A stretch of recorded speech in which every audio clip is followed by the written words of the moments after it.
Hello everyone, welcome back to Himachal success book. आज हम discuss करेंगे 7 और 8 अगस्त 2022 के करंट अफेयर्स। सबसे पहले हम हिमाचल प्रदेश के करंट अफेयर डिस्कस करेंगे, उसके बाद कुछ इंपॉर्टेंट नेशनल और इंटरनेशनल करंट अफेयर डिस्कस करेंगे। इसके अलावा अगर आपको इस सेशन की पीडीएफ चाहिए तो आप टेलीग्राम चैनल से डाउनलोड कर सकते हैं। टेलीग्राम पर सर्च कीजिए हिमाचल सक्सेस बुक और वहाँ से आप इस सेशन की पीडीएफ प्राप्त कर सकते हैं। स्टार्ट करते हैं discussion. First question is, During the Governing Council meeting of Niti Aayog, Chief Minister Jairam Thakur urged the Prime Minister Narendra Modi to allocate how many TV channels to Himachal Pradesh under the recently announced स्वयं प्रभा। नीति आयोग की governing council की बैठक के दौरान मुख्यमंत्री जयराम ठाकुर ने प्रधानमंत्री से हाल ही में घोषित स्वयं प्रभा के तहत हिमाचल प्रदेश को कितने टीवी चैनल आवंटित करने का आग्रह किया है। तो 5 टीवी चैनल जो है उनको आवंटित करने का आग्रह किया गया है मुख्यमंत्री जयराम ठाकुर के द्वारा प्रधानमंत्री नरेंद्र मोदी को। तो हाल ही में जो हमारा नीति आयोग है उसकी गवर्निंग काउंसिल की बैठक थी, उसमें जितने भी भारत में राज्य हैं, यूनियन टेरिटरीज़ हैं, उनके जो भी मुख्यमंत्री हैं वो सारे उपस्थित थे। और वहाँ पर मुख्यमंत्री जयराम ठाकुर ने प्रधानमंत्री नरेंद्र मोदी से ये आग्रह किया कि उनके द्वारा जो हाल ही में स्वयं प्रभा अनाउंस किया गया है, जिसमें कि पूरे भारत में 200 चैनल चलाए जाएंगे, उनमें से 5 टीवी चैनल जो हैं वो हिमाचल प्रदेश को आवंटित किए जाएँ। और ये जो स्वयं प्रभा है इसके अंतर्गत जो भी 200 चैनल ये पूरे भारत में चलाए जाएंगे उनमें उच्च गुणवत्ता वाले शैक्षणिक कार्यक्रम दिखाए जाएंगे, यानी कि जो भी एजुकेशन से रिलेटेड कंटेंट है वही इसमें दिखाया जाएगा। इसके अलावा जो हमारा नीति आयोग है, नीति की फुल फॉर्म है national institution of transforming India. इसके चेयरपर्सन हैं हमारे भारत के प्रधानमंत्री नरेंद्र मोदी। वाइस चेयरपर्सन है सुमन बेरी, हाल ही में वाइस चेयरपर्सन बने हैं। CEO हैं परमेश्वरन अय्यर। 1 जनवरी 2015 को नीति आयोग का गठन किया गया था, उससे पहले होता था प्लानिंग कमीशन और हेडक्वार्टर है न्यू दिल्ली में। The Himachal government is implementing the Himachal Pradesh crop diversification scheme of how many crore in all the districts. Himachal सरकार कितने करोड़ की हिमाचल प्रदेश फसल विविधीकरण योजना को सभी जिलों में लागू कर रही है। तो ये हमारी 1010 करोड़ की योजना है। जो ये हमारी Himachal Pradesh crop diversification scheme है, ये हमारी 1010 करोड़ की स्कीम है और इसे पूरे हिमाचल प्रदेश के 12 जिलों में इम्प्लीमेंट किया जा रहा है। Shiitake and dhingri are varieties of which crop for which budget provisions has been made to promote the cultivation. Shiitake और ढींगरी किस फसल की किस्में हैं जिसके लिए खेती को बढ़ावा देने के लिए बजट प्रावधान किया गया है। तो किसकी किस्में हैं ये मशरूम की किस्में हैं और इनकी जो भी खेती है उसको प्रमोट करने के लिए हमारे बजट में भी इसका प्रावधान रखा गया है। In order to double the income of farmers, how many gram panchayat have been covered under the Prakritik Kheti खुशहाल किसान योजना। किसानों की आय को दोगुना करने के लिए कितनी ग्राम पंचायतों को प्राकृतिक खेती खुशहाल किसान योजना के अंतर्गत शामिल किया गया है। टोटल ये 3590 पंचायतें हैं हिमाचल प्रदेश की जिन्हें की प्राकृतिक खेती खुशहाल किसान योजना इसके अंतर्गत शामिल किया गया है। और ये क्यों किया गया है, ताकि जो भी हमारे फार्मर्स हैं उनकी इनकम को डबल किया जा सके। In how many Kasturba Gandhi girls schools girl children of the Himachal Pradesh were being provided education and free residential facility beside skill education. Himachal Pradesh के कितने कस्तूरबा गांधी बालिका विद्यालयों में बालिकाओं को कौशल शिक्षा के अलावा शिक्षा और मुफ्त आवासीय सुविधा प्रदान की जा रही है। कितने कस्तूरबा गांधी स्कूल हैं, गर्ल्स स्कूल हैं हिमाचल प्रदेश के? तो टोटल जो है वो 14 कस्तूरबा गांधी गर्ल्स स्कूल हैं हिमाचल प्रदेश में। और उनमें जो भी गर्ल चिल्ड्रन हैं, जो भी बालिकाएं हैं, उनकी स्किल एजुकेशन उन्हें प्रोवाइड की जा रही है। इसके अलावा एजुकेशन भी प्रोवाइड की जा रही है और फ्री रेजिडेंशियल फैसिलिटी यानी कि मुफ्त आवासीय सुविधा भी वहाँ पर प्रदान की जा रही है। अगर आप इंटरनेट पर सर्च कीजिएगा तो आपको वहाँ पर 10 दिखाई देंगे और ये डाटा ओल्ड है और अभी जो लेटेस्ट डाटा है जो कि मुख्यमंत्री जयराम ठाकुर ने नीति आयोग की मीटिंग में बताया, टोटल 14 ये कस्तूरबा गांधी गर्ल्स स्कूल हैं हिमाचल प्रदेश में। What is the average gross enrollment ratio in higher education in Himachal Pradesh against the national average of 27.1%? 27.1% के राष्ट्रीय औसत के मुकाबले हिमाचल प्रदेश में उच्च शिक्षा में औसत सकल नामांकन अनुपात क्या है? तो कितना है हमारा gross enrolment ratio higher education में हिमाचल प्रदेश में? वो है 40.8%। तो जो हमारी हायर एजुकेशन है हिमाचल प्रदेश में उसमें एवरेज ग्रॉस एनरोलमेंट रेशो वो हमारा है हिमाचल प्रदेश में 40.8% और पूरे इंडिया का जो नेशनल एवरेज है, राष्ट्रीय औसत है, वो है 27.1%। और जो हमारा एवरेज ग्रॉस एनरोलमेंट रेशियो है इसे हिंदी में कहते हैं सकल नामांकन अनुपात। इसके अलावा हमारी प्राइमरी, मिडिल और हाई स्कूल है उसका जो ग्रॉस एनरोलमेंट रेशो है हिमाचल प्रदेश में वो 100% है, और जो हमारी सेकेंडरी स्कूल है उसकी जो ग्रॉस एनरोलमेंट रेशो है वो है 85.6%। इसके अलावा हिमाचल सरकार ने एक स्कीम है वो भी शुरू की है, वो है स्वर्ण जयंती सुपर 100 योजना। इसके अंतर्गत 100 छात्रों को सिलेक्ट किया जाता है और उन्हें कोचिंग के लिए भेजा जाता है। ऐसी ही एक और स्कीम है वो शुरू की गई है, उसका नाम है मेधा प्रोत्साहन योजना। इसके अलावा हिमाचल सरकार जो भी रिसर्चर्स हैं, शोधार्थी हैं, उनकी सुविधा के लिए जो भी हमारे कॉलेज यूनिवर्सिटीज़ हैं हिमाचल प्रदेश में, उनमें वर्तमान शैक्षणिक सत्र से जो हमारा एजुकेशन सेशन चला हुआ है उसमें मुख्यमंत्री शोध प्रोत्साहन योजना इसे भी शुरू करने का विचार कर रही है। डिस्कस करते हैं कुछ इंपॉर्टेंट नेशनल और international current affairs. The Ministry of Environment, Forest and Climate Change announced that India added 10 more wetlands as Ramsar sites. At present, how many Ramsar sites are in India? पर्यावरण, one और जलवायु परिवर्तन मंत्रालय ने घोषणा की कि भारत ने रामसर स्थलों के रूप में 10 और आर्द्र भूमि जोड़े हैं। वर्तमान में भारत में कितने रामसर स्थल हैं, कितनी रामसर साइट हैं पूरे भारत में? वर्तमान में टोटल हो चुकी हैं 64। तो हाल ही में जो हमारा पर्यावरण मंत्रालय है उनके द्वारा घोषणा की गई कि भारत में 10 और वेटलैंड साइट जोड़ी गई हैं जो कि रामसर साइट के अंतर्गत जोड़ी गई हैं। मतलब टोटल जो है अब पूरे भारत में 64 रामसर साइट हो चुकी हैं, और 10 जो जोड़ी गई हैं उसमें तमिलनाडु से 6 हैं, और गोवा, कर्नाटका, मध्य प्रदेश और उड़ीसा, इनमें से एक एक रामसर साइट जो है वो जोड़ी गई है। कमेंट बॉक्स में क्वेश्चन का आंसर दीजिएगा कि हिमाचल प्रदेश में कितनी रामसर साइट हैं। आपको ये बताना है कि हिमाचल प्रदेश में कितनी रामसर साइट हैं, और जो भी कमेंट आपका आंसर है वो उसे कमेंट बॉक्स में लिखिएगा।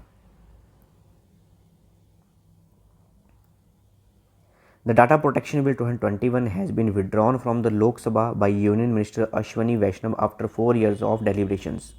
The bill was first proposed in 2017, drafted by a committee under the chairperson of whom?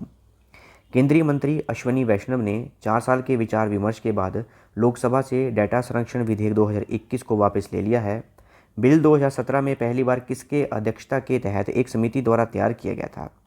तो एक समिति बनाई गई थी 2017 में जिनके द्वारा ये डिसाइड करना था और ये बनाया जाना था डाटा प्रोटेक्शन बिल, और 2021 में इसे जारी किया गया था, लेकिन अब लोकसभा में इसे वापस ले लिया गया है और इसके बारे में जानकारी दी गई हमारी यूनियन मिनिस्टर अश्वनी वैष्णव के द्वारा। तो ये डाटा प्रोटेक्शन बिल जो है 2017 में जब इसके लिए कमेटी बनाई गई थी तो इस कमेटी के अध्यक्ष कौन थे? तो वो जो अध्यक्ष थे वो थे BN श्रीकृष्णा। BN श्रीकृष्णा इस कमेटी के अध्यक्ष थे जिन्होंने कि डाटा प्रोटेक्शन बिल बनाया था। The world's largest floating solar plant is set to build on Omkareshwar dam in Narmada river at which place? Narmada नदी में ओमकारेश्वर बांध पर विश्व का सबसे बड़ा तैरता सौर संयंत्र किस स्थान पर बनाया जाना है? तो ये मध्य प्रदेश के खंडवा डिस्ट्रिक्ट में बनाया जाना है। तो इसमें याद रखिएगा कि मध्य प्रदेश के खंडवा जिले में नर्मदा नदी में ओमकारेश्वर बांध पर दुनिया का सबसे बड़ा तैरता हुआ सौर संयंत्र बनाया जाना है, और जो ये सौर संयंत्र है हमारा ये 2022-23 तक 600 मेगावाट बिजली पैदा करेगा, और इसकी अनुमानित जो लागत है, जो कॉस्ट है वो है 3000 करोड़ रुपए। इसमें क्वेश्चन ये भी पूछ सकते हैं कि कौन सी नदी में पर बनाया जाएगा, तो ये नर्मदा नदी पर बनाया जाएगा। Name the bank that recently became the first bank to list its payment gateway platform on the tax information network 2.0 platform. उस बैंक का नाम बताइए जो हाल ही में टैक्स इन्फॉर्मेशन नेटवर्क 2.0 प्लेटफॉर्म पर अपने पेमेंट गेटवे प्लेटफॉर्म को सूचीबद्ध करने वाला पहला बैंक बन गया है।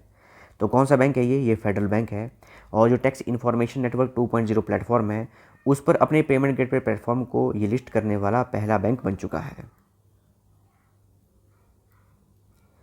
Which company recently signed an MOU with the Bangladesh Road and Highway Department for the emergency supply of petroleum goods? हाल ही में किस कंपनी ने पेट्रोलियम सामानों की आपातकालीन आपूर्ति के लिए बांग्लादेश सड़क और राजमार्ग विभाग के साथ एक समझौते ज्ञापन पर हस्ताक्षर किए हैं? किसने किए हैं? ये किए हैं हमारे इंडियन ऑयल कॉरपोरेशन लिमिटेड ने।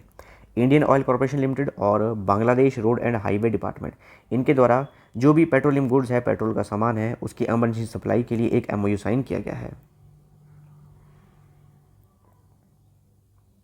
Which company recently signed an MOU with the National Institute for Entrepreneurship and Small Business Development to develop entrepreneurship skill and create sustainable livelihood opportunities?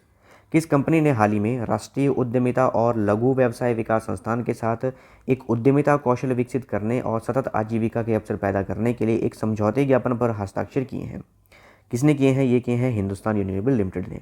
तो हिंदुस्तान यूनिलीवर लिमिटेड और national institute for entrepreneurship and small business development, इनके द्वारा एक MOU sign किया गया है ताकि entrepreneurship skill जो है उन्हें डेवलप किया जा सके और जो सस्टेनेबल लाइवलीहुड अपॉर्चुनिटीज़ हैं उन्हें भी क्रिएट किया जा सके।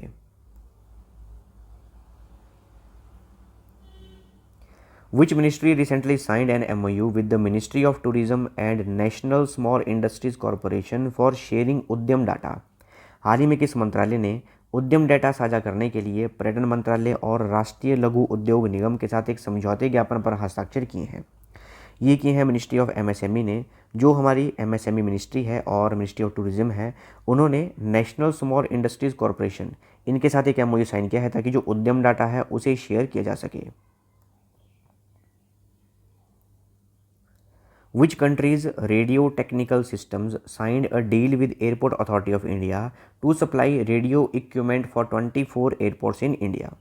भारत के 24 हवाई अड्डों के लिए रेडियो उपकरण की आपूर्ति के लिए किस देश के रेडियो तकनीकी प्रणाली ने भारतीय विमानपत्तन प्राधिकरण के साथ एक समझौते ज्ञापन पर हस्ताक्षर किए हैं?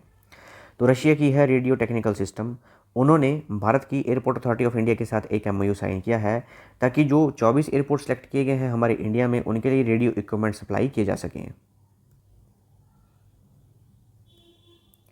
Which company recently partnered with the Indian Railways to boost its delivery services in India by transporting packages in more than 110 intercity routes? हाल ही में किस कंपनी ने 110 से अधिक अंतर शहर मार्गों में पैकेज परिवहन करके भारत में अपनी डिलीवरी सेवाओं को बढ़ावा देने के लिए भारतीय रेलवे के साथ भागीदारी की है? किसने की है? ये की है अमेजॉन इंडिया ने।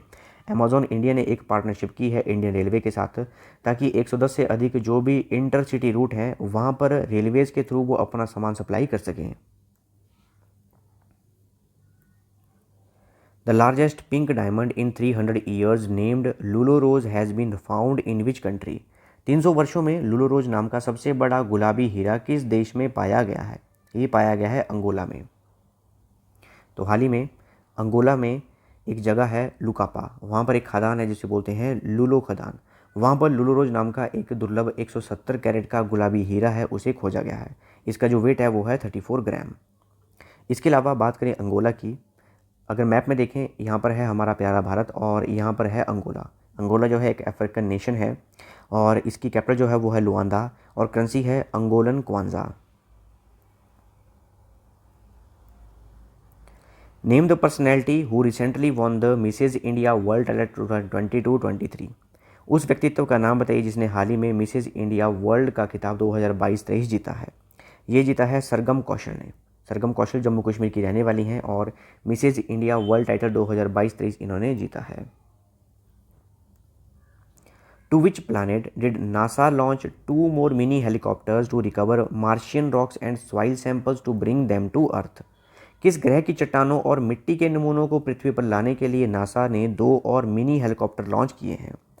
तो मार्स यानी कि मंगल ग्रह के जो भी मिट्टी का चट्टानें हैं उन्हें भारत में वापस लाने के लिए जो इन्होंने अपना मिशन भेजा है उसके लिए 2 मिनी हेलीकॉप्टर और भेजे गए हैं। इसके अलावा एग्जाम में नासा की फुल फॉर्म पूछी जाती है, वो है national aeronautics and space administration. ये जो है USA में स्थित है। फुल फॉर्म याद रखिएगा, एग्जाम में काफ़ी बार पूछी जाती है। Which state recently adopted 31 cows under Punyakoti Datu Yojana cow adoption portal and became first Indian state to implement the Punyakoti adoption scheme? किस राज्य ने हाल ही में पुण्यकोटि दत्तु योजना गाय गोद लेने पोर्टल के तहत 31 गायों को गोद लिया और पुण्यकोटि दत्तु योजना को लागू करने वाला पहला भारतीय राज्य बन गया है? कौन सा राज्य है ये हमारा है कर्नाटका। तो कर्नाटका पहला ऐसा राज्य बन गया है जहाँ पर कि पुण्यकोटि दत्तु योजना लॉन्च की गई है। इसके अंतर्गत 31 गायों को अडॉप्ट भी किया गया है कर्नाटका के सरकार द्वारा। कमेंट बॉक्स में लिख के दीजिएगा कि जो कर्नाटका है उसके CM कौन है, कर्नाटका के चीफ मिनिस्टर कौन है। इसका आंसर जो है कमेंट बॉक्स में लिख के दीजिएगा। The Annamalai reed tail was first spotted at Peechi wildlife sanctuary in which state Peechi wildlife sanctuary is located? Annamalai reed tail को पहली बार पीची वन्यजीव अभयारण्य में देखा गया था। पीची वन्यजीव अभयारण्य किस राज्य में स्थित है? तो कौन से राज्य में स्थित है? ये केरला में स्थित है। केरला में अन्नामलाई रीड टेल इसे देखा गया और ये जो है पीची वाइल्ड लाइफ सेंचुरी में स्थित है जो कि है केरला में स्थित। ये थी हमारी डिस्कशन। और अगर आपको इस सेशन की पीडीएफ चाहिए तो आप टेलीग्राम चैनल से डाउनलोड कर सकते हैं। टेलीग्राम पे सर्च कीजिए हिमाचल सक्सेस बुक और वहाँ से आप इस सेशन की पीडीएफ प्राप्त कर सकते हैं। इसके अलावा आप इंस्टाग्राम, फेसबुक, टेलीग्राम इन पे फॉलो कर सकते हैं। So thanks for watching video. Do like, share and subscribe my channel.